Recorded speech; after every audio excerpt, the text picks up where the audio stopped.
আমাদের আজকের এই ভিডিওটা অনেক বেশি স্পেশাল একটা ভিডিও হতে যাচ্ছে, কারণ এই ভিডিওতে রয়েছে আমাদের অনেক অনেক মেমোরিজ, অনেক সুন্দর সুন্দর কিছু মোমেন্টস যেগুলো আমরা ভিডিও আকারে ধারণ করেছিলাম, এখন আপনাদের সাথে শেয়ার করছি। এই ভিডিওটা স্পেশালি আমাদের অ্যানিভার্সারি উপলক্ষে আমরা কি কি করেছি স্পেশাল সেই সব কিছু নিয়ে। সো আমি যেহেতু আমার এবারের ট্যুরের ভিডিওগুলো আপলোড দেওয়ার ফার্স্টেই বলে দিয়েছিলাম যে আমাদের এবারের অ্যানিভার্সারিটাকে আরও স্পেশাল করার জন্য আমরা অনেকগুলো প্ল্যান করে রেখেছি এবং সেই প্ল্যানগুলোকে সাকসেসফুল করার চেষ্টায় আমরা এত কিছু করছি। তো যাই হোক, এই ভিডিওটা ছিল আমাদের অ্যানিভার্সারির আগের দিন বিকেল থেকে রাত পর্যন্ত আমরা কি কি করছি সেই নিয়ে আর কি। তো বিকেলবেলায় আমরা দুজন আমাদের রিসোর্টের সামনের যে বিচটা ছিল সেখানে কিছু ছবি, কিছু ভিডিওস করে নেই আমাদের মেমোরিগুলোকে ক্যাপচার করে রাখার জন্য। তো ইনানি বিচে আপনারা যারা যাবেন তারা কিন্তু জেনে থাকেন যে খুব সুন্দর একটা নিরিবিলি বিচ পাওয়া যায়, সেখানে গেলে খুব একটা গ্যাদারিং বা ক্রাউড থাকে না, যে কারণে আপনারা খুব সুন্দরভাবে সমুদ্রের যে সৌন্দর্যটা সেটা উপভোগ করতে পারবেন। তো বিকেলবেলায় আমরা অনেক সুন্দর কিছু মেমোরিজ ক্যাপচার করে এরপর সন্ধ্যাবেলা বেওয়াচের যে লাউঞ্জটা ছিল সেখানে আমি বিচের পাড়ে একটা চেয়ারে বসে বসে এই যে লাইভ মিউজিক এনজয় করছিলাম, সাথে একটা জুস। আমার হাজব্যান্ড আমাকে এখানে বসিয়ে রেখে লম্বা সময় ধরে সে গায়েব হয়ে গিয়েছিল। আসলে সে আমার জন্য আজকে খুব স্পেশাল কিছু একটা করা ট্রাই করছে। আমি যদিও বুঝতে পেরেছিলাম, বাট আমি তাকে টের পেতে দিইনি, কারণ এইটা হচ্ছে ফর দ্য ফার্স্ট টাইম সে আমার জন্য এত ইফোর্ট দিয়ে কিছু একটা করার চেষ্টা করছিল, যে কারণে আমার খুব এক্সাইটেডও লাগছিল, কিন্তু বসে বসে অনেক বোরও লাগছিল। তো আমি সন্ধ্যার পর থেকেই, লিটারেলি সন্ধ্যার পর না, সন্ধ্যা থেকেই প্রায় ঘন্টা দুই একা একা এখানে বসে বসে টাইম স্পেন্ড করছিলাম। খুব বোর লাগছিল, ঘুরে ঘুরে চারদিক দেখছিলাম, তারপর আমাদের রিসোর্টের ভিতরেও ঘুরে ঘুরে দেখছিলাম। কি করব একা একা, আসলে ভালো লাগছিল না। আর ও আমাকে সারপ্রাইজটা একটু ভালোভাবে দেওয়ার জন্যই অনেক ছোটাছুটি করছিল, বিভিন্ন জায়গায় যাচ্ছিল। আজকে আমরা এখানে বেওয়াচের যে লাউঞ্জটা, ওখানে একটা ডিনার করবো আর কি, যেটা আমার হাজব্যান্ড আমার জন্য সারপ্রাইজ প্ল্যান করেছে। তো যাই হোক, ও প্রায় ঘন্টা দিয়ে আমাকে একা একা বসিয়ে রাখার পর এসে আমাকে বললো যে এখন কিচ্ছু জানতে চেয়েও না, আমি তোমাকে রাত 11টার পরে সব কিছু বলবো। তো যাই হোক, রাত 10টার পর আমরা বেরোয় চলে আসি এবং ওয়েদারটা হঠাৎ করেই চেঞ্জ হয়ে যায়। এত সুন্দর একটা মেঘলা ওয়েদার হয়ে যায়, মানে আকাশটা মেঘলা হয়ে যায়, মেঘের গর্জন হচ্ছিল, বিদ্যুৎ চমকাচ্ছিল। তো যাই হোক, এই যে আমি লাল শাড়ি পরে একদম নতুন বউ সেজে চলে এসেছিলাম, ও আমাকে অনেকক্ষণ ওয়েট করায়, যে কারণে আমার মনটা খুবই খারাপ ছিল, কিন্তু কোনোভাবেই পারছিলাম না এক্সাইটমেন্টটা প্রকাশ করতে। তো যাই হোক, সে অনেক ইফোর্ট দিয়েছে, অনেক চেষ্টা করেছে আমাকে সারপ্রাইজ করার জন্য, বাট আনফর্চুনেটলি সে আমাকে এত লম্বা টাইম ধরে ওয়েট করে যে আমার মুড একদমই নষ্ট হয়ে গিয়েছিল। ওয়েট করতে করতে মন মেজাজ খুব খারাপ হয়ে গিয়েছিল। তাই এখানে দেখতেই পাচ্ছেন ভিডিওতে আমার কোনো হাসি ছিল না। আসলে আমি লিটারেলি বিচের পাড়ে ঘুমিয়ে পড়েছিলাম ওয়েট করতে করতে। আসলে ওদেরও কোনো দোষ নেই, হঠাৎ করে ওয়েদার চেঞ্জ হওয়ার কারণে ওরা যে এখানে ক্যান্ডেলসগুলো জ্বালাচ্ছিল বা যে ফ্লাওয়ার্সগুলো দিচ্ছিলো সেগুলো সব নিভে যাচ্ছিল, উড়ে যাচ্ছিল। এই যে এখানে সে আমাকে এটাই এক্সপ্লেইন করছিল, আসলে ছেলেগুলো অনেক ইফোর্ট দিয়েছে, এই লাউঞ্জের যে ছেলেপানগুলো ছিল ওরা অনেক ইফোর্ট দিয়েছে, অনেক ইফোর্ট দিয়ে তারপর ওরা এই সেট আপটা রেডি করেছিল।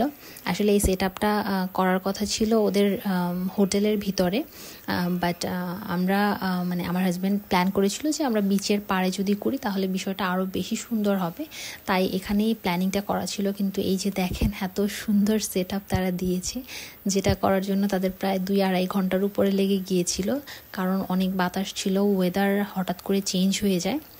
তো দেখে খুব খুশি লাগছিল, কিন্তু এক্সপ্রেস করতে পারছিলাম না। ওই যে বললাম, ওয়েট করতে করতে মুডটাই নষ্ট হয়ে গিয়েছিল তাই। কিন্তু এখন আসলে আফসোস লাগছে, এত সুন্দর মোমেন্টগুলোকে আমরা ক্যাপচার করেছি যেখানে আমাদের কোনো ভালো একটা পিকচার আসেনি বা ভালো একটা মুডের পিকচার আসেনি। তো যাই হোক, সে আমার জন্য অনেক বেশি ইফোর্ট দিয়েছে। ফর দ্য ফার্স্ট টাইম সে আমার জন্য এত ইফোর্ট দিয়েছে, এরকম একটা প্ল্যানিং করেছে।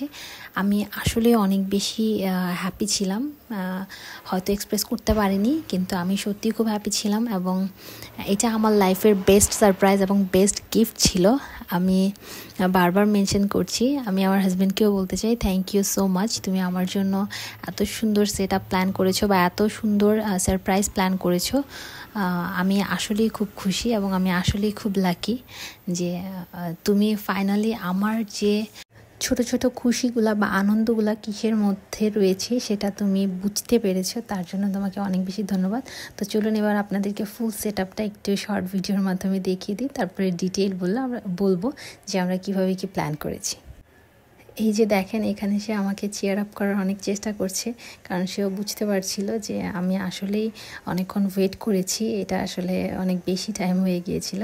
তো যাই হোক, এই যে এখানে একটা নৌকার মতো ছিল বেওয়াচের লাউঞ্জে, যেটার একদম মিডিলে বসে আমরা গিয়ে আমাদের ডিনারটা করেছি। আসলে আমার খুব শখ ছিল যে আমাকে সে একটা ক্যান্ডেল লাইট ডিনার সারপ্রাইজ হিসেবে দিবে, এটা আমার অনেক আগে থেকে একটা শখ ছিল, বাট সে কখনোই সাকসেসফুলি এটা করে উঠতে পারেনি, বাট এবার সে করতে পেরেছে, তার জন্য আমি আসলেই খুব স্যাটিসফাইড, খুবই হ্যাপি। এই যে দেখেন, এটা হচ্ছে ফাইনাল লুক। এরকম একটা নৌকার মাঝে বিচের পাড়ে আমরা ক্যান্ডেল লাইট ডিনার করছিলাম। আমার কাছে আসলে এটা অনেকটা স্বপ্নের মতো লাগছিল, এত বেশি খুশি লাগছিল, এত বেশি ভালো লাগছিল, যেটা আমি আসলে এক্সপ্রেস করতে পারছিলাম না বা এক্সপ্লেইন এখনও করতে পারছি না। আবারও আমার হাজব্যান্ডকে অনেক অনেক অনেক ধন্যবাদ। তো এবার আপনাদেরকে একটু ফুডগুলো দেখিয়ে দিই বা আমরা কিভাবে এই সেট আপটা করেছিলাম সেটা ডিটেলে বলি।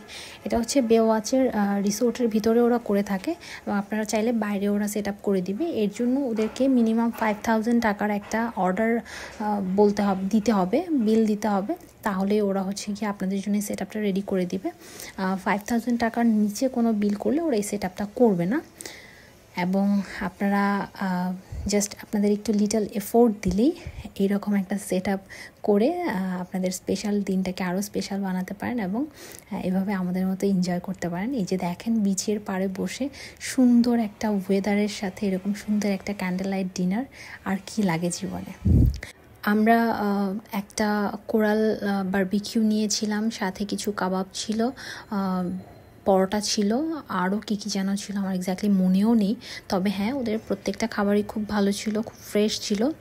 আর খাওয়া দাওয়া শেষ করার পর এই যে এখানে আমার হাজব্যান্ড নিজে হাতে আমার জন্য কফি বানাচ্ছিল, যদিও আমি কফি খাই না, বাট সে আমাকে আরেকটু স্পেশাল ফিল করার জন্য আমার জন্য আরও একটা স্পেশাল জিনিস করার ট্রাই করছে। সে আমার জন্য একটা হার্ট শেপ দিয়ে কফি বানিয়ে নিয়ে এসেছিল, তো আমি কফিটা ট্রাইও করেছি এক সিপ। আমি কখনোই কফি পছন্দ করি না, বাট সে বানিয়েছে বলে সেটা আমি ট্রাই করেছি। তো আপনারাও কিন্তু কক্সবাজার আসলে আমাদের মতো এরকম আপনাদের স্পেশাল দিনটাকে আরও স্পেশাল করার জন্য ক্যান্ডেল লাইট ডিনার প্ল্যান করতে পারেন। এরকম সুন্দর একটা বিচের পাশে বসে যদি ডিনার করা যায়, আসলেই যে কোনো মোমেন্টই স্পেশাল হয়ে যাবে। তো এই ছিল আমাদের স্পেশাল দিনকে আরও স্পেশাল বানানোর জন্য আমাদের ছোট্ট ছোট্ট কিছু প্রচেষ্টা। আপনাদের যদি আমাদের এই টোটাল প্ল্যানিংটা নিয়ে কোনো কোয়ারিজ থাকে, কোনো কোয়েশ্চেন্স থাকে, আপনারা চাইলে কমেন্ট বক্সে জানাতে পারেন, বা আপনাদের কেমন লেগেছে আমাদের এই স্পেশাল টাইমটা সেটাও আমাদেরকে কমেন্ট বক্সে জানাতে পারেন।